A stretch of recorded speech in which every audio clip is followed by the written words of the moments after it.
ઝડપાઈ 239 ઘેટા બકરા ભરેલી ટ્રક પકડાઈ। અંકલેશ્વરમાં ગેરકાયદેસર પશુ હેરાફેરીનો એક મોટો કેસ સામે આવ્યો છે।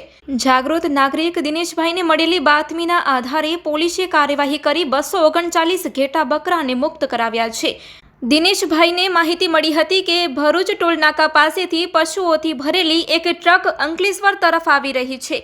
આ માહિતીના આધારે અંકલેશ્વર શહેર બી ડિવિઝન પોલીસે રાજપીપળા ચોકડી વિસ્તારમાં વોચ ગોઠવી હતી। બાતમી મુજબની ટ્રક આવતા તેને રોકીને તપાસ કરવામાં આવી હતી। તપાસ દરમિયાન ટ્રકમાંથી 239 ઘેટા બકરા મળી આવ્યા હતા, જેમાંથી 2 થી 3 પશુઓના મૃત્યુ થયા હતા। પોલીસે ટ્રક ચાલક પાસે પશુઓની હેરફેર માટેના કાયદેસરના દસ્તાવેજો માંગ્યા હતા, પરંતુ તે રજૂ કરી શક્યો ન હતો।